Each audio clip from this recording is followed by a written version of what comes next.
Yo, what is up, homies? I be Roman here. Today I am going over a Ghost of Yotei build. Something I don't usually do on the channel, but I had to do this because I love this game, and this Mercenary build I've been playing with has been insane. So basically, it starts with 2 legendary items that you need, basically. One of them is the Spirit Brew. That's the most important one. You need that one. That shit is stupid. And then the next one, obviously, I used the dual katana legendary that strikes lightning down. The one everyone uses, because this build with that katana is ridiculous. And then I have extra spirit with with my class or whatever, because it gives me extra spirit. And then with 2 of the items, I'm able to get an extra 2 spirits from 2 extra items. And then right here, I'm just upgrading the build basically because it can do more damage. All of it is not upgraded yet, so I am taking the time to try to max out everything, all the items here. It's kind of insane. So basically, the way this build works is it's basically a Drunken master build. So what you want to do is every time before you start the battle, if you have a brew, you want to take it immediately. The point is to have basically no brew as much as you can, so you want to use your sake as much as possible. And then after that, you can start going ham. Once you start going ham, all the enemies that you kill with your Takezo dual slash or whatever it's called, with your dual katanas, the enemies will drop sake, which is fucking crazy in my opinion. They drop sake kind of randomly, and to kind of tell what if it's a sake bottle or not, is you kind of have to look around like where you killed most of those enemies, and if you see like little golden trails kind of just floating there, kind of like that where it said collect, that's a spirit brew, and then you want to use it immediately. And then once you use it, you go back into battle, you start, using your spirit moves or whatever. You run out, you take another one, and then you keep going. And that's the whole process. As you can see here, it is insane. Now, I want to go over the pros and cons of this build because obviously there are some cons to this. One of the main ones is the more you drink your sake, the more your character becomes drunk. Obviously. I mean, it's pretty self-explanatory. And the thing with that is, the more your character gets drunk, the harder it is for you to see, basically, because the screen starts to get all like crazy and it starts to blur out and you can't see, basically. But the pro to that is, even though you're getting drunk and you can't see shit, since you're using and spamming the shit out of your spirit moves, you're basically immortal because they can't hit you when you're in a spirit move. Since you're constantly drinking sake, regaining spirit, you're gonna be immortal the entire time. So this build, you're not gonna die as often as you should be. I mean, you will die. I'm not gonna say you won't die. Sometimes you will fall to some stupid shit because it's Ghost of Yotei, and that's okay. I mean, if your allies are really good, they'll help you out. They'll go and help you, and you'll be fine. But the whole point of this build is to basically have your spirit circles filled up the entire game, which is just wild. And I know some people probably are gonna say, oh, why don't you use like the stuff that poisons them more, or like that makes them weaker? I have tested it. The problem with it is I have to sacrifice, I think, a spirit brew or the lightning slash or whatever in order to do something like that, and I don't want to do that. So I kind of built this build around spirit. So the build is basically a lot of spirit damage and a lot of spirit gain. So in case you do end up having no spirit whatsoever, in case you don't have a sake bottle or whatever, you could just spam the what is it? The stupid move with the dual katanas where you start going like crazy with them, where you hold the triangle button or whatever, and that regains a lot of spirit, let me say. Especially when you have nothing but spirit gain on all of your items, it gets fucking crazy. And then after that, again, you kill all the enemies, and then you kind of just look around the battlefield, and you'll just find sake bottles like that. And then you'll just drink the one you have, and then you'll take that one, and then drink that one again, and you should have full spirit at that point. Another thing I want to go over is the other item I'm using on this build which are the smoke bombs and the shrouding bomb. I don't remember what it's called. The thing where you throw a bomb at the bottom of you and you disappear for a couple seconds. That is probably a helpful item for this build. I'm not going to say you need it. You can basically have whatever items you want. You just need those 2 legendary items. And the reason I'm using the smoke bombs is because in the middle of battle, you'll be finding sake bottles, and you'll be wanting to take more sake bottle or drink more of the sake because you'll be out of spirit or whatever. So, in case you don't want to get attacked by a bunch of enemies as you're drinking, I like to disappear, pick up the sake bottle, and then drink real quick, and then go back to battle, if that makes sense. It's really helpful. It's also helpful if your allies, like, fall, and they're surrounded by a bunch of, like, Oni or a bunch of enemies or whatever. You could literally go up to them, use that, and they won't see you for a couple seconds, and it's enough time to revive your homie that went down. It's really nice. And then the ones that you throw, again, they're the smoke bombs that make you invisible as well. I like to just throw it at crowds. That way I can go in, and I could go in and do the spirit move without having to get interrupted just in case. It's really nice. But again, you could use whatever other items that you feel like is OP with it. I like to use the Spirit Brew and the dual Lightning Slash or whatever is really OP on this build. But yeah, this has to be the most broken build so far on the Mercenary. It's just spam city, man. Another one of the cons to this build, though, I will have to talk about, is when you are spamming your spirit move with the dual katanas, you can't really control where you're going. You can target the enemies and whatnot, but it's not always guaranteed you're gonna go to that enemy, if that makes sense. So for example, if you're surrounded by enemies and you're in the circle, you could accidentally go outside of the circle and kind of screw yourself that way and lose a circle if you just keep on spamming and spamming and spamming.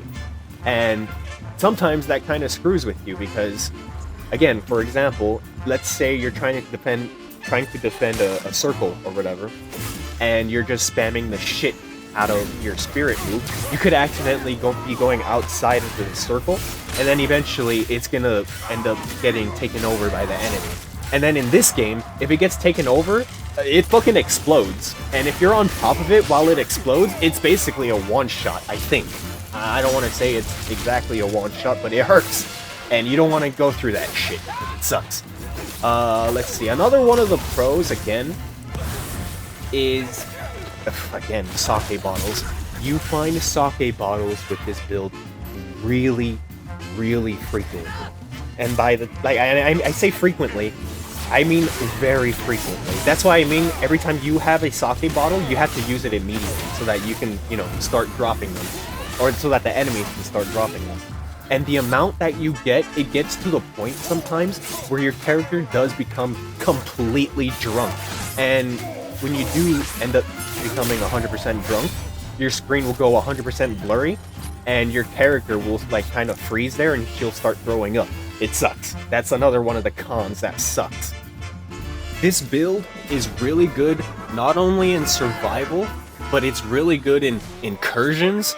It's really good in where you have to fight the dragon or whatever, and the father, I forget his name, Lord Saito. It's pretty good in those fights too.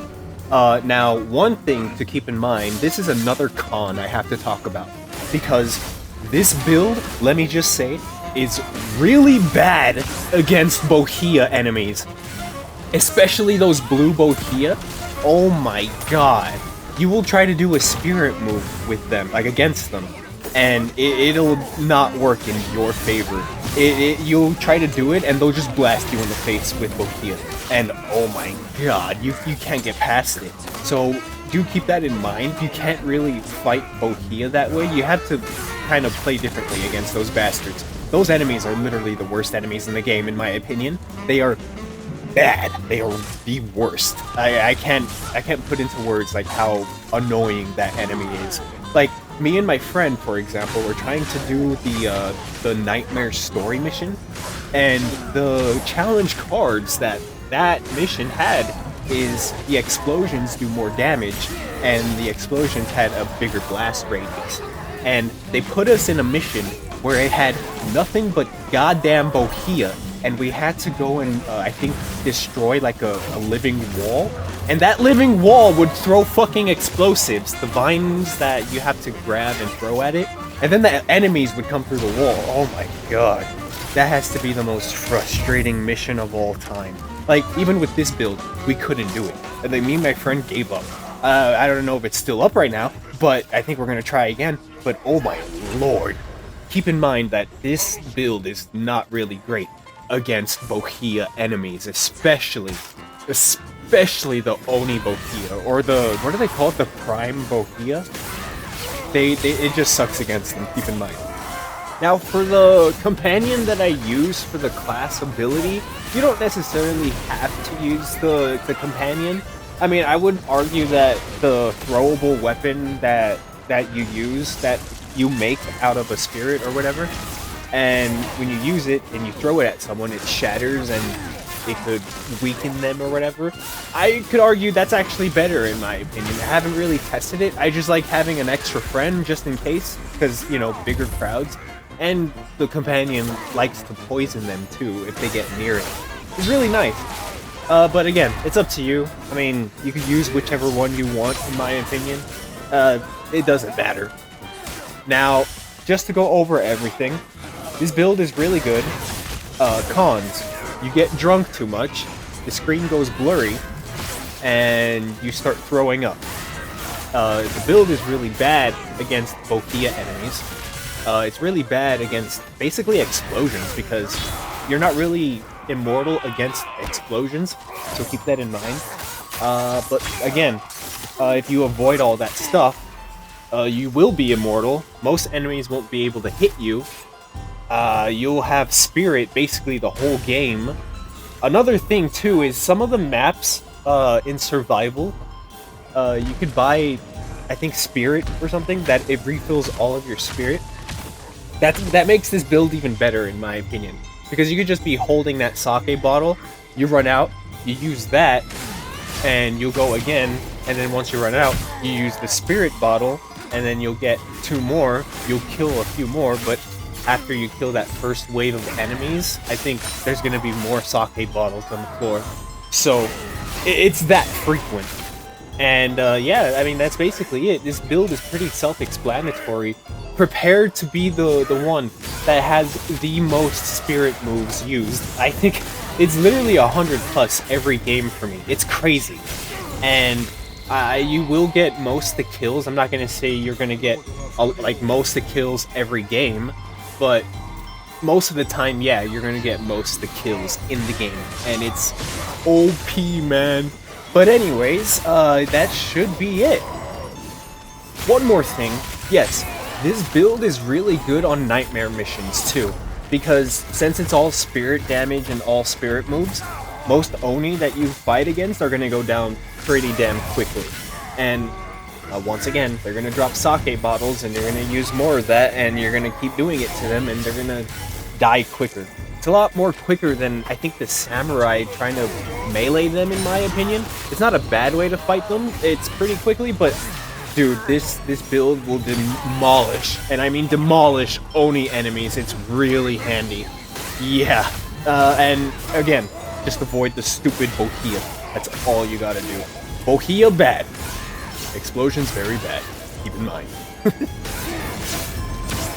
This is the best build in my opinion. Now, I am working on trying to max out the Mercenary because I'm OCD that way. I like to max out a character and then move on to the next character. Now, if you guys enjoyed a video like this, I will make more videos on the other classes. The only problem is, it takes a minute to come up with a build, kind of. It took me a minute to come up with this build on the Mercenary. And the next build I kind of want to make is for either the Samurai or the Shinobi, because those two are really cool. Especially the Samurai, because the Samurai can get all the weapons and he's just stagger city. It's crazy. Anyways, homies, I think that's going to be it for this one. I am going to let you guys watch the rest of these clips. But that's basically the whole build. I don't have to explain anything else. It's pretty self-explanatory. I call it the Drunken Master. It is amazing. But anyways, if you guys find this video really helpful, consider subscribing to the channel. I make a lot of Let's Play videos normally on Souls games. I do want to make videos a little more on this game, but I don't know. I just played this game for fun, and I just found this build a couple days ago, and I had to make a video on it because it's so dumb. Where you just drink a sake, gain 2 spirit, because drinking a sake bottle gives you 2 free spirit, and at that point you'll have a full circles, basically. It's insane. Anyways, I'm gonna let you guys enjoy the rest of the clips. I hope you guys enjoyed it. Like and subscribe for more videos in the future. I will see you guys next time. Peace out, homies.